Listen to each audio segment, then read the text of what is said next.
pretty much hoping that I can start the gosh dang audio first. Testing, testing. 1, 2, 3. Audio, audio, baby. Audio, audio, baby. Audio, audio, baby.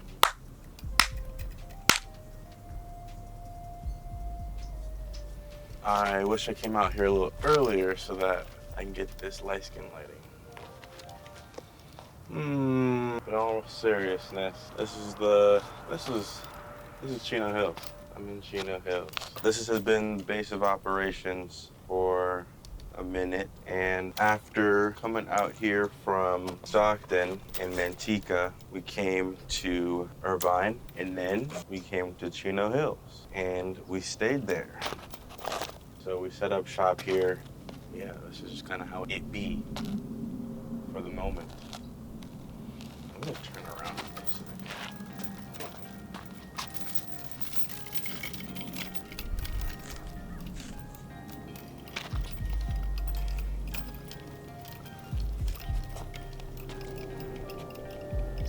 Yeah, I ended up getting a lot off my chest last time I spoke and everything, and felt good, but I still felt like there was some stuff that needed to be cleared up, or at least not cleared up. There was stuff that I still needed to get off my chest. Some of it was just, the fact that it's taking years to get this short finished,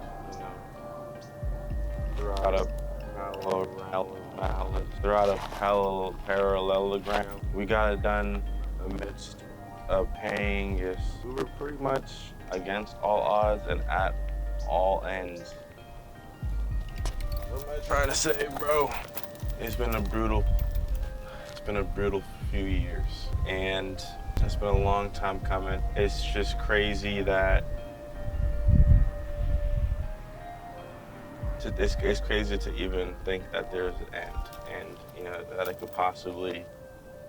It's just surreal, the reality of everything that we've been thinking about, everything that I've been thinking about may come into fruition. Everything that I've been thinking about and trying to send into the universe, it's all really possible, and it's so close. And I also got a chance to dive into those DGA, directing development programs for TV, those mentorship programs. But ultimately, I'll just start with, I got people coming to me asking when Cuff's gonna be done, finished, when the premiere is. But when it's coming from the other students, and professors are talking about how they intend to send all of the films together, and ours is the last one that needs to be finished before we can send it. Put all of this pressure on us. I thought they were lying because and then I'll tell the story, but they lied before, so I felt like they were just bluffing. They're just trying to make us hurry up. But for the most part, that wasn't the case. They were not lying. They were not bluffing, because one of the other people working on the shorts in my cohort ended up talking about, they reached out to me multiple times asking what's up, and I've given them what's up, and I've never received a response. And I just figured, okay, it is what it is. It happens all the time. Businesses and schedules, whatever. I'm not tripping about it, but I rarely speak to that person anyway. And so, the next time they come out and speak to me, it's the new year and everything, and it's just point blank, yo, where's Cuffed at? We've been waiting for so long. Every time I ask the professors, they put it on you guys, so what's up? Happy New Year, hope you're good. Like, what the heck is that? And so it leads me to believe, like, okay, obviously they had no intention of trying to get to know whether or not if I was well or not. Like, they were just trying to see about themselves, which is fine. I said, like, it's a brutal year, and like everybody has their own intentions and goals set up right now, and like it's important to them, and I understand that. But it's been 3 years, mate. Like, and I feel like we haven't been getting straight answers, and there's nothing that I can say that helps you, this guy, other than that we haven't finished it yet. And it's not even up to us. It's literally in the professor's hands at this point. So the fact that they've been putting it on me and my crew hurts my feelings. But it doesn't hurt any more than what I've been through in the past 3 years.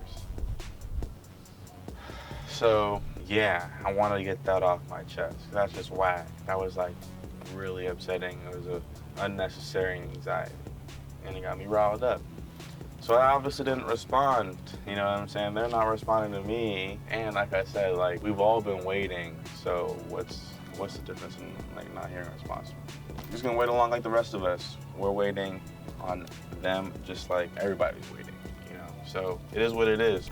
I just keep on keeping on. And like I said, never really talked to that person anyway. I was also looking into these directing programs and everything. I realized that a lot of them, Warner Brothers, Viacom, you know, CBS, NBC, and HBO, they all actually have their application process or submission in the fall. A lot of these programs accept applications in the fall. I missed out last year, but it definitely takes me this year to, you know, get what I need to and, you know, really refortify all my skills and what I need to say for each in particular application. A lot of them are free applications, so that's really helpful. But for the most part, the earliest one is like the Warner Brothers directing development for TV program, and it is due in February, like February 6th. Like, they got a countdown on the website and everything. I've read all of the instructions and criteria. You need 2 letters of recommendation, and you need, you know, letter of intent, and you need at least 3 samples of work. You know, that's like the basis of what you would need throughout all of them. And, you know, the 3 samples of work could be anywhere from a short narrative film that has had a festival run, a successful top-tier festival run, or commercials, or you know, with a celebrity, or music videos that have done with the Billboard celebrity, you know, stuff like that. You know, it's all this stuff, you know, shorts and stuff, but, you know, it depends. My main goal is to blow up and act like I don't know nobody. The idea is to get my 2 letters of recommendation from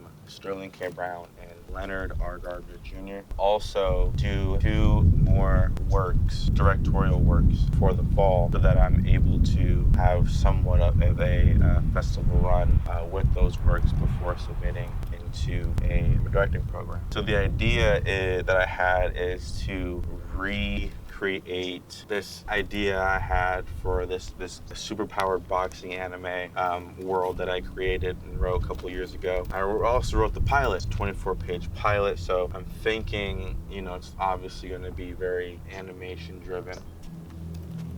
And I'm going to go see if that camera is recording, because the sun is pretty much in my face.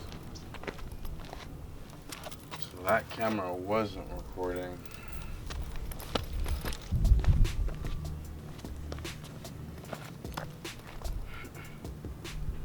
Okay, hello, testing.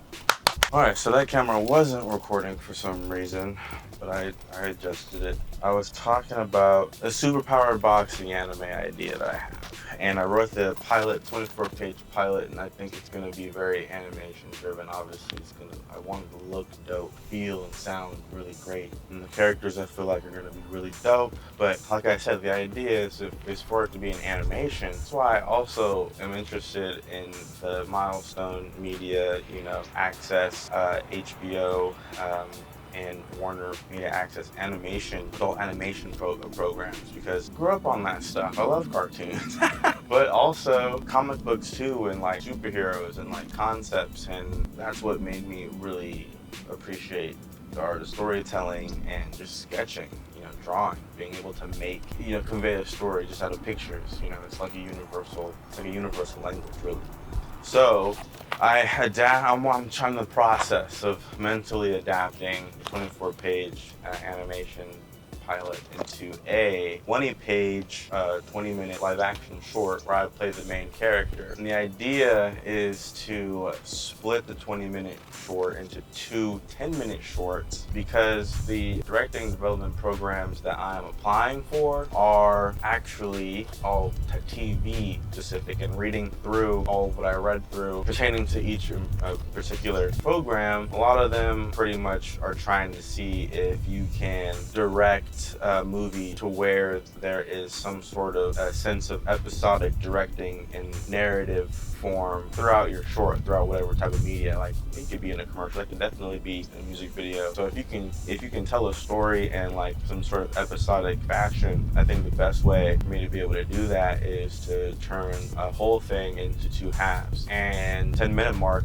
is definitely a solid point in which I'm trying to break the story in half to create two separate stories. And so far so good, it's working out. And ultimately it would show that I can direct and have their be some sort of episodic aspect in mind when submitting to these programs. I'll have one cuff, which is all a standalone, you know, kind of really deep art aspect. Then you'll also have my game plan, the stuff that I'm really trying to do, but it also will serve as, you know, a concept for my anime idea that I want to do later on. So it's all good stuff. My first half of the film is supposed to be 10 minutes, obviously, and it's gonna deal with 2 locations. I have it down to 2 locations, which is dope, and I have the other location. The other episode has 4. So yeah, 6 total, but ultimately it's like an auditorium and an alley in the first episode.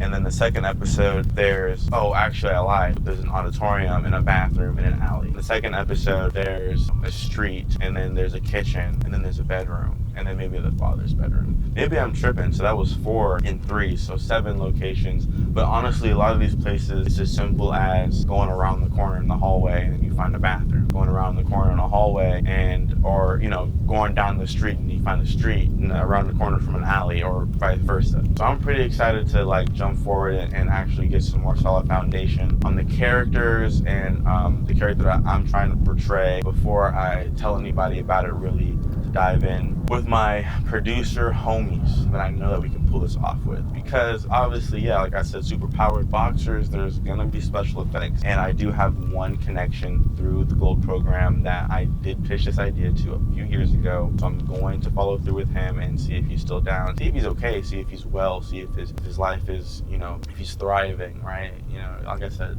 brutal years, everybody all around in a minute. So I definitely want to be able to give them his space just in case. Give him his space just in case. Yeah, super excited about that. Got to get it done before autumn, before fall. I would love for that stuff to happen. I just think it's possible. It's definitely possible. If we did something like Cuffed, and Cuffed is 15 minutes in a week, and we had a couple of days of reshoots, like maybe 3 days or 4 days. And then I also did the, I wasn't part of production per se, but the short film directed by my friend Kelsey, she did that, you know, she wrote that in 3 days. Not talking about the writing aspect, but, you know, we shot that in like a weekend. Okay. And then honestly 2 days total, because we did a day of reshoots in Fresno. We went all the way out there. So, and this is amidst the pandemic,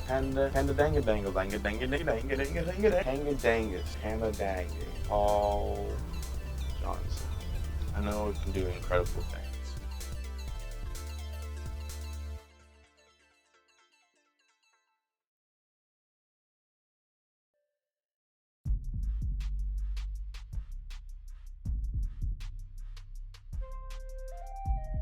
So here's the crazy thing. This is the one thing I couldn't remember before I started, but I started so awkwardly. I started the last episode explaining that I worked for 1 day for Danger Force, and then got word over the weekend during the fight that we got shut down again. And I ultimately got this opportunity to work at Disney just before I set up the cameras or pressed record last time, and I said yes to it.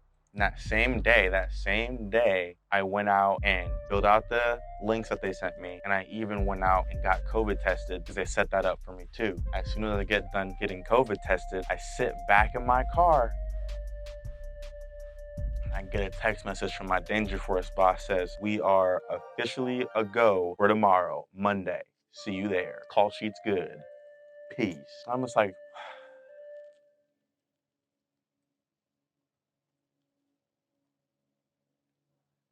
crazy how that works. Crazy how that works. And so, yeah, I had to swallow all the things that I had to swallow. I don't even know why I said that. I had to go ahead and make the decision to, like, who am I gonna work for? I had to, like, this specific thought, like, I could totally ditch Danger Force and work for Disney, because this COVID shit's fucking ridiculous. And honestly, I haven't heard any other show really get shut down like this. Not even bigger shows. I mean, obviously bigger shows have bigger shit to put into, but it's just crazy because I feel like a show such as Danger Force is considerable budget, considering the show's like popping. I don't know. It's a good show. Just missed my generation. So yeah, I ended up just canceling out on the Disney show and working with Danger Force. I worked for 2 days and they tell me, just technically a suspension week, so I won't be working for the rest of the week, but I will still be getting paid. But and I'm getting COVID tested on Friday, so it's like crazy. I still don't know if I made the right decision, because I mean, obviously I'm out here in this stuff, and I want to be stuff. I'm recording stuff so that there's content for me to edit when I have nothing to do. I just have to be in a solid environment for me to edit this stuff, because I feel like I'm really a lot of this stuff might not even come out good. I know in the first episode I wasn't even intending to have pictures or to show things, but now I think I am, and I think it's gonna be really simple to do. And that's one of the things I thought going in, I don't wanna do a lot of work in the edit, because I'm doing all this other stuff anyway, so I don't wanna have to think about doing this and it being a drag or a heavy weight on my mind when I have a lot of other stuff going on in the first place. I want editing to be therapeutic to me again. And because of that, yeah, I don't find it therapeutic. That's the whole reason why I wanted to do editing. Stupid videos when I was a little kid, turned out to just kind of be my solace. I have a lot of control over the outcome of the product. And in a lot of ways, people say editing is like the final rewrite of a draft, because after it's edited a certain way, it gets locked. It's picture locked, and that's all she wrote. It's said and done. So I kind of lost that, and switching to editing my own stuff, getting done with my old stuff for other people, and switching to do my own stuff might help out. Because obviously, I'm definitely going to edit, my live action superpowered boxing idea. And I'm gonna get shredded. I'm gonna get in such good shape. But yeah, gotta go hard with the characters. I believe there's like 6 or 7 characters, like main characters that would like with lines and everything. So gotta figure that out. Gotta figure out extras. Gotta figure out budget first and foremost. Gotta figure out a plan to raise money. But absolutely, gotta reach out to my gold program. See how it's doing. Oh man, so far so good on this short that I acted in and I'm editing with Kelsey. That it's really good because, well, first we finished the music video. I think I said that last time, I'm not sure. This time we got the sound guy. Shout out Kai Shear, the sound mixing god. That is Kai Shear. He's gonna be doing sound for us. Ultimately, I think that I'm going to finally learn how to color and just go for it and just color the thing. I downloaded DaVinci Resolve, been watching the tutorials, and I think I got it. I think I can do it. It's not gonna take a lot. It's not like there's a bunch of stuff happening within the short, and I think there's gonna be a lot of consistent colors, and she's not gonna be asking anything too over the top anyway. So I'm gonna take a crack at it, I think, and we'll see how it goes. I've always wanted to figure out how to color because that's a huge aspect of editing that's always kind of just there. Whatever it takes to make your film that much better, I feel like. And so we went to Fiverr for the special effects gunshot, and I just got some previews of it. I didn't realize it was going to happen so fast, which is awesome because that means literally all we need is the color and sound and music. So I can't forget about the music, but there might not be very much music. There might be minimal music. Regardless, we have a music composer, Carmichael, who also did the music for Cuffed, and I haven't taken a look at the previews for the special effects just yet. I've been having a lot on my mind, so I've been slowing down. I haven't even edited, like I said, I haven't even edited the first episode yet, so still having thoughts on that. But regardless, forgot what I was even talking about. Oh yeah, the videos, and then, oh yeah, so Carmichael, huge shout out to Carmichael. He sent in his revised drafts for the score in the parts that we re-edited, and or where we got to incorporate Sterling's voiceover and everybody else's voiceover to help the pacing of the film. The really cool thing that happened is he sent in those drafts, and they're so cool. They literally sound like Into the Spider-Verse, but like in Wakanda. Like, you feel me? Like if Into the Spider-Verse somehow started, if Miles Morales was a Wakandan, like that's what it sounds like. Regardless, I think it's a good idea to stick with Carmichael. Not even that, it's like he's doing some other stuff with his music, and he's overqualified to do any job related to music. He's had a whole past with another career, and he's really found it with this one because of how talented he is and how passionate he is about it, and how really dope he is at understanding musical theory. and the feeling that you're trying to convey within a scene, or when you're just talking, you can match that frequency that makes you feel what you feel. So it's really dope working with him. Not even just working with him, just having a beer with him, just hanging out. He's a really dope person, a really great person. He's also going to be working with us for Crowne, Kelsey's film. Yeah, I wanted to get into the deep about Cuffed and everything, and that's kind of where I was headed with this episode. But I don't know. I think it's a long story, so I guess I can just start with checking how long it's been. I know the first one was like 13 minutes. So apparently it's already been 20 minutes, and that means it's been 33 minutes that I've been out here talking in front of the camera. One thing I wanted to say is this fanny pack has weed in it. I do smoke heavily, and I've been struggling with smoking on camera and like sharing that, mainly because, you know, I'm out here in like grass areas, like dry type areas in like nature, but also just because of the image. But ultimately, like, it is who I am, and no, I wouldn't even say like that. That's not who I am. It's the lifestyle that I'm living right now, and you know, it's fitting my prescription at least. You know, it's also in a way some sort of medication. It does help out, you know, whether with sleep or just with mind or with my blood pressure. So it actually, in my way, it does its benefits for me. And only negative aspects come from second parties' perspective. It just makes me feel bad about it, or you know, they don't like it. You know, so I'm vibing and I'm chilling, and you know, it is what it is. When I'm doing these, I don't feel like I need to smoke. I feel like I'm getting the same high expressing myself in this way that I do when I'm smoking. And I also could just because I smoked before I do this. But regardless, I think it's definitely, it's good vibes all around. Everybody's different. Everybody has their vices. Everybody has their ways of doing things. You know, all depends on how to do things safely. So I can't even speak on that because I have my own experiences being the second party and a part of somebody else's traumatic experience on drugs, quite possibly. Well, drugs and drugs, straight up. Oh man. So just gonna want to talk about one thing at a time.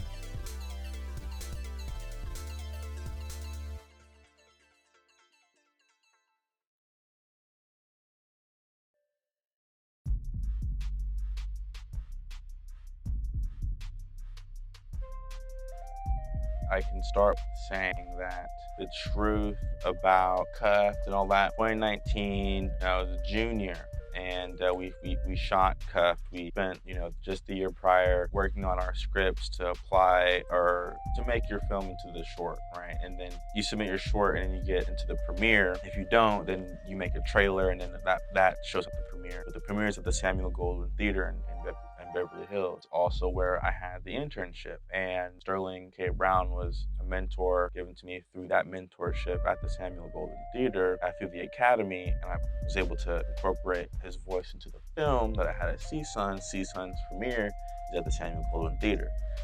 You feel me? So we were able to shoot a very successful principal photography. Got a chance to shoot at Burbank High School because of a really dope, amazing connection. We were able to pull through 5 days, and then, yeah, there was a lot of talk about the idea and like what it's about, and I was really getting torn up about what I was trying to say the film was about, because to me it was like my worst nightmare come true. Two young black boys get caught in the wrong place at the wrong time by the police, and although they escape, their freedom doesn't last very long. And I had this spiel about all I'm really trying to say is, you know, set aside your differences and work together, because you have two boys on the polar opposite ends of the black community, one hood, one good. You know, they have to put their differences aside and work together. But ultimately that resonated, but it resonated for some reason with a lot of biracial people. That dialogue, that rhetoric, I guess what it was saying was not directed at, you know, black people, even though I was saying that this was for black people because the two boys are black. You have that double thought, that double think, split brain. And then there was a huge pacing problem. There was a need of broadening the world. I wasn't too stumped because I, you know, was absorbing everything and every interaction, and everybody was talking about it. So here's the thing, I missed out on the opportunity for Sterling to actually be in the film just spontaneously, because he showed up. He did show up on set. He did, and there was the question, "Are you gonna be in there?" And he said he was down. I shut it down. No, I shut it down for whatever the reason. And then I asked him later in the trailer, and he was like, "Dude, I wasn't trying to." Because I was like, "Yo, dude, was it a test?" Because I didn't know. And he was like, "Dude, I'm not the type of guy that's gonna try to throw tests at you like that. Like, what in the world?" I was like, "Dang, like." Because I was thinking in my head, publicist, all this stuff, or maybe I had no idea. I was not prepared to do that, so I just shut it down completely. And that's just the truth. Yeah, maybe shit. With all the stuff that needed to be, the pacing that needed help adjusting, and the broadening of the world, I was like, okay, great. Let me try to incorporate Sterling as a voice narrator throughout the short, help with the pacing, and the visuals underneath that will be of the city. And they were like, that makes sense. So asked Sterling, and he was down. Set up an appointment with his assistant Haley, and we had I didn't know how to work cameras like that, so I think it was like a black magic, and I used one from our cinematographer Chandler. Got the rundown on how to use it. Forgot now, obviously, but Sterling told me at that point he did tell me that it might not be his face, but he can get his voice, because his publicist would have an issue with it at that point. And so I'm writing down the script, and we have the camera just in case, but my sound guy Brian Diener, he comes, and bare minimum I need sound, you know what I'm saying? I can do the camera, but Haley is pretty much saying it can only be you and somebody else. It can't be a whole crew, because you only have an hour, and it's also going to be his earliest call time at 2 a.m. You're gonna have him at 2 p.m. People coming up here, man. The pressure's on, obviously, and what ends up happening was that we were just totally on top of it. We were just over prepared. We get there 45 minutes early, and we set up, and they let us in, and we set up and just ready. Super nervous. I'm super nervous. He comes in, eyes are bloodshot red, and he's tired, right? He's been out to 12 hours already, and he's still not done. Or maybe that's 6 hours. No, that's 12, right? 2 a.m. to 6 a.m. 2, 3, 4, 5, 6, 7, 8, 9, 10, 11, 12. Oh, shit. Ugh, it's been 30 minutes.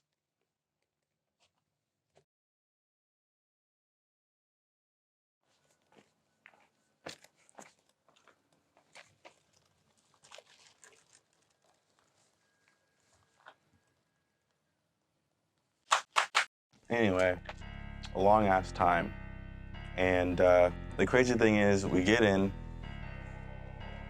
and we get out, and there was a chance for it all to go wrong, because I didn't really know what to say. I kind of just gave him the script. He ran through it a few times. I kind of had a general idea of how I wanted him to sound, because I had the words kind of written out or just kind of formed in my head to how they would sound, I guess is what I'm trying to say. And I was able to just kind of let him do his thing, and for the most part, just him giving off his performance. I didn't have to tweak very much. I was just emphasize this or lesser on that, and maybe there's different variation that he gave that is just completely up to him. Ultimately, it was just all great stuff, great takes, and I couldn't have asked for anything better for what he the opportunity that he gave, and what we were able to accomplish. It was just me and Brian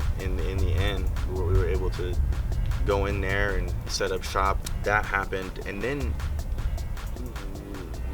we were trying this whole entire time, ever since principal photography, it's been a really difficult time with the editors and trying to communicate with them, and it all kind of simmers down until I'm able to sit behind them physically and help them explain what I'm trying to say to them. As far as my ideas for the film, they were just trying to do their best, I feel like, ultimately at the beginning, and did write notes specifically for every single day that we did shoot. I went through every shot and had an idea of, hello. Okay, I had an idea for, every single shot for the script, and I had expected the editors to kind of follow suit on that. It just kind of didn't feel like they were, or had no idea what I was referencing when I brought it up. And when I did bring it up, because they acted like they didn't know anything, or at least they didn't know what I was referencing. Or the worst part was they just felt like my idea wasn't good, so they just switched it up. And at the very least, I just asked them, I need to be able to see it, to interpret it. I don't even know if you got the idea correctly in order for us to portray it. I just want to see it. And then there was a lot of butting heads from that aspect.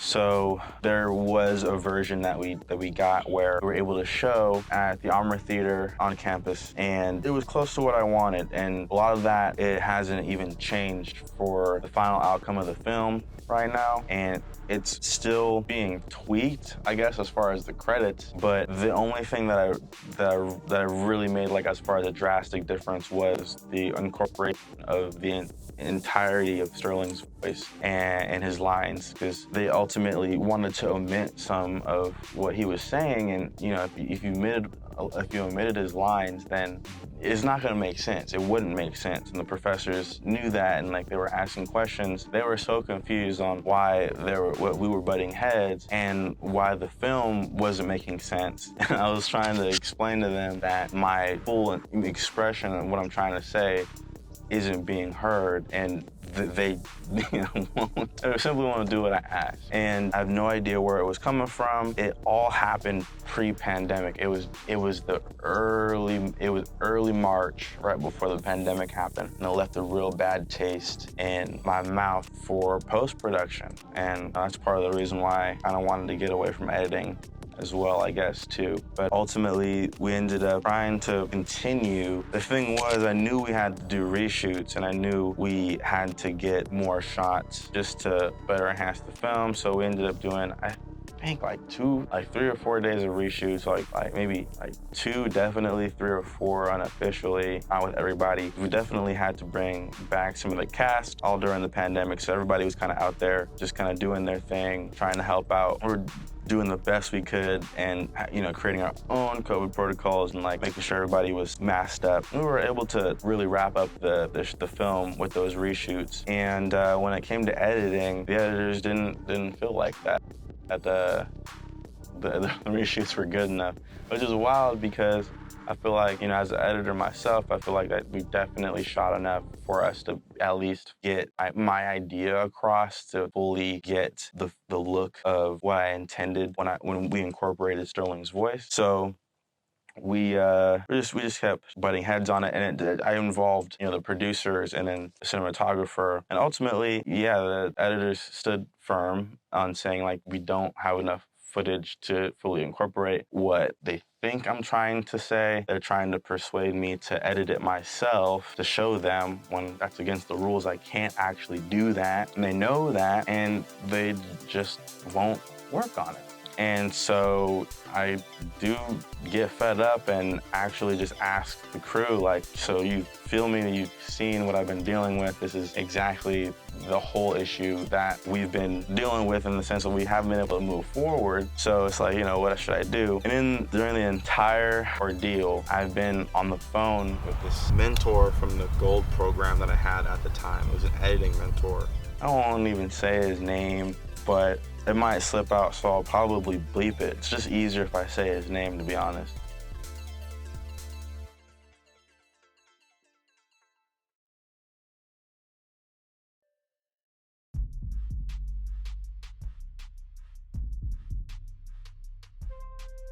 So this is a very qualified editor, has edited all types of formats of movies, documentaries, narratives, super abstract art, shorts, TV, both narrative and non-scripted, scripted and non-scripted. So this is like a bona fide editor guru guy, right? And he's got his own connection, his own pools, and I was super glad to be able to get in touch with him through the internship. And I'm asking him all this advice, but this is also the same guy that I read his book and like bought his favorite snacks and like visited his office and sat behind him, and you know, when he was editing his latest movie. And I got a lot of respect for this dude, so I'm asking him these questions, you know, and he's got a really big personality. I'll just say it like that. And I was telling him all this stuff that I've been going through with these editors and him not fully understanding, I think, where I'm coming from as far as it being a student film, with the school acting like the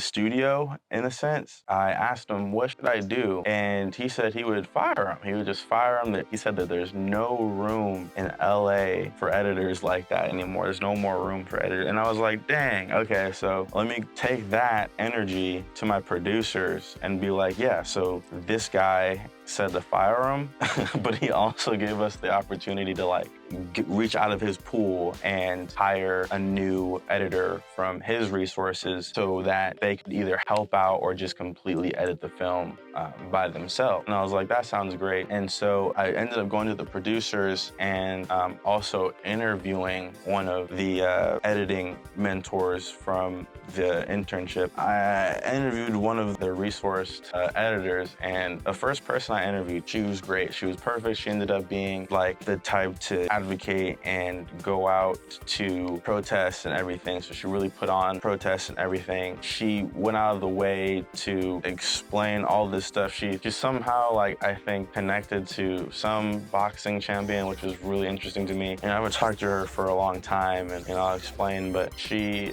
ends up telling me that, oh, she also edits shorts specifically on her resume, which was like a huge thing that stood out. And she's also a Black woman. So it was like, cherries on top, all across the board, A+, freaking yes, please. And she was great. So at least at the beginning. And then I ended up having a Zoom call, the editors and the producers. And I ultimately fired these guys in the worst way possible by saying, yeah, dude, we're just gonna go in another direction, butting heads in the past, bringing up all this old stuff. I was like very emotional about the thing. Under my words, obviously, I feel like, and that triggered one of the editors just to be like, you know, I feel like you're, you know, kicking us out and you are just trying to take over your film. And I was like, yeah, because that's ultimately what it is. That's my film, and you guys haven't been doing what I'm asking to do. And they took it, you know, all of this, and they expected me to be taking them out of the credit. And I was like, nah, you're still gonna get credit. I even have another editor, you know, she's down to help, and you know, it is what it is. Like, we would need a copy of the footage. And they're like, yeah, dude, you're not gonna get the footage. And I was like, what do you mean you're not gonna get the footage? You have to give it to me. And they're like, no, you're not gonna get it. So I was like, dude, I know you guys are. I can just go and get it. And then, like, obviously, they're like, oh, like, they were threatened by my attitude towards them. Right, just with that statement. And they obviously tried to push my buttons more. Like, it was crazy to think that, you know, they just, I don't know, I have no idea, because they kept making a point that for some reason they felt like this film meant just as much as it did to them as it did to me, or, you know, to me as it did to them. I'm like, how impossible. You know, that does not register. Like, you have no idea. Obviously, neither of these guys look like me. That's what I'm trying to say. Like, it's crazy. And ultimately, you know, coming to that realization, even I was like, like, even in hindsight, you know, maybe that's what they've been trying to say. Like, they don't agree with the film. Like, even when I was doing the advertisement to fundraise for a GoFundMe, it was like so-and-so's parents didn't feel comfortable with them being involved or putting their face in it, saying a testimonial, because they don't believe in the cause, they don't believe in the film or what. So, you know, it's like, I didn't really care. It's like, you don't feel like you can put your face in it. It is what it is. Why do you keep calling? You know, like, calling over and over. I don't know. Obviously, now I feel like is guilt in hindsight. And one editor would always put on more work to the other and just kind of dip. And I would not have any idea what that's about. But also at the same time, the editor that was doing most of the work was, I feel like, getting overwhelmed. And like I said, the brutality of the years affected everyone. And I can only imagine what either of the guys were going through. But for the most part, they were almost taking out their frustrations on their inability to understand my art for the film. They were just hindering the ability to move forward with the film. And that's how I felt, you know what I'm saying? And they literally withheld the film footage from me. They held my footage hostage. And for some reason, they told me that they gave the footage to the professors. And I just like, okay, they're threatened by me. I don't have to talk to them anymore. So I'll just talk to the professors. I don't have to talk to these guys anymore. They don't want to hear me, fine. I go to the professors. For some reason, the footage is with one of the professor's sons. So I'm like thinking, what in the world did these guys actually tell the professors? Like, you know, why are these guys giving my footage to some random guy? Yeah, so I ended up going to talk to the professors about everything, and, you know, I just feel like I should have the footage. And this whole time, they're trying to explain something to me that the editors are always the ones to take care of the footage, which isn't true. There's been multiple cases where I just forgot to back it up. You know, I'm an editor myself. I just trusted these guys, and they just ended up, you know, withholding the footage from me. So that's not true. The fact that they're talking about getting another editor from, you know, other resources is not possible, because that's never happened before. When, you know, professors that I was talking to and other people and professionals within the industry have edited CSUN shorts, you know what I'm saying, in the past. And I'm getting all this information from all other professors. It's all contradicting truth. So it's like, I know you're BSing. I know you guys are lying. Come to find out, I get a phone call from the Gold internship mentor, and he's telling me that he had contacted one of the editor's mentors, because that's right, I went to the internship with one of these editors, and the Gold program editor mentor spoke to one of my editor's mentors. Similarly to how I have an acting mentor, one of the editors has an editing mentor. The Gold mentor that I was talking about, that I highly respected, but also told me to fire these guys, explained to me that my editor's mentor explained to him that my editor never intended to incorporate my ideas that I wrote for the first principle of photography. And yeah, when I knew that, I was like, okay, yeah, so everybody's lying to me. Everybody's lying to me, and this is crazy. I don't know if I can, you know, handle all of this nonsense from coming from so many different angles at once. So let me at least try to get the footage back. And then I stopped hearing everything else that they were saying, because it sounded like the same stuff. And I was like, at the very least, I don't feel comfortable moving forward with you guys unless I get the footage. So now they're making it seem like I'm holding everybody back, when in reality, it was the editors the entire time. But I just don't have the footage, and everybody's lying to me, so I don't feel like I should move forward with them. I think I should have the footage, because I'm, one, graduated. My grades are completely finalized, and it's the next year already. So it's crazy. It's hindering a lot of things, I felt like, but ultimately it's the pandemic as well. We ended up at a stalemate for a minute. They stopped answering my emails because I would just respond. I don't feel comfortable moving forward until I have the footage. And then get an email talking about, oh, you can come and you drive off and we'll upload it, and then you can come and get it. And that was like November of 2020. And it's not until like June, you know, summer of 2021, where I'm all of a sudden getting a new editor who's a huge blessing, huge angel, like the best I could ever even think of. And I get a call in June about how my footage was done and copied 3 months ago in May or April. So I was like, dang, like they really weren't even tripping.